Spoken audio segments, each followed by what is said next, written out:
La culture de la mangue est devenue une activité agricole importante dans les régions de savane, précisément dans les départements de Korogo, Boundiali, Sinimatiali, Ferkessedougou et de Wangolodougou.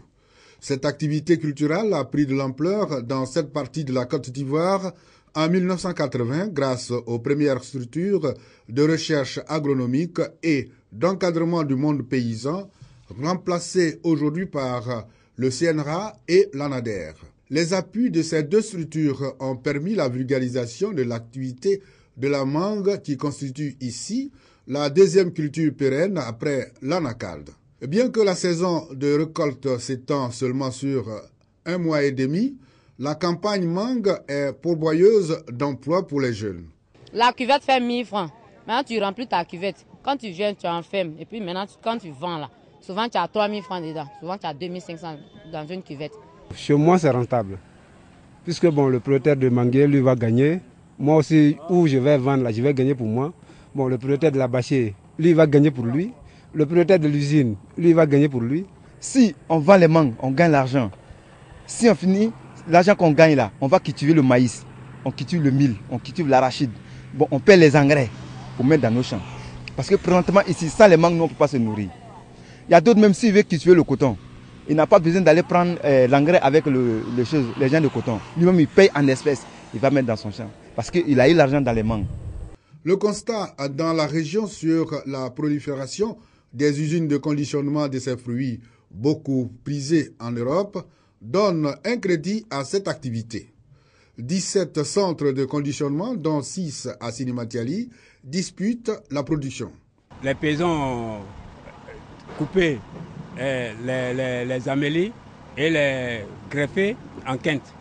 Donc la production de quinte étant devenue la production la plus recherchée, donc aujourd'hui nous avons des problèmes pour pouvoir s'approvisionner en amélie. Donc il n'y a eu qu'une seule variété que nous recherchons actuellement, c'est la quinte. Le nord du pays possède un sol gravillonné propice à la culture de la mangue. Cependant, la filière mangue souffre encore de l'inorganisation de ses producteurs. Pas de structure coopérative pour permettre aux braves paysans de profiter conséquemment du fruit de leur labeur. Et pourtant, le problème de phytosanitaire qui rendait difficiles les activités des planteurs a été résolu grâce aux recherches avancées du CNRA avec l'appui du FICA. Un produit a été trouvé pour combattre les différentes pathologies de la mangue. Seul le département de Ferkessedougou voit l'espoir naître. Grâce à l'appui toujours du FIRCA, et les producteurs des deux départements, Ferke et Wangolodougou, ont mis en place une coopérative dénommée Wopine Wonyo, qui regroupe les deux départements. Et tous les dossiers sont déjà montés et les dossiers ont été acheminés au niveau de Korogo pour l'obtention de l'agrément.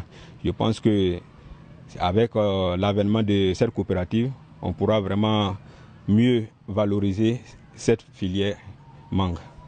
Une autre difficulté met à mal la filière mangue, celle de la perte post-récolte dont le taux s'élève à 40%.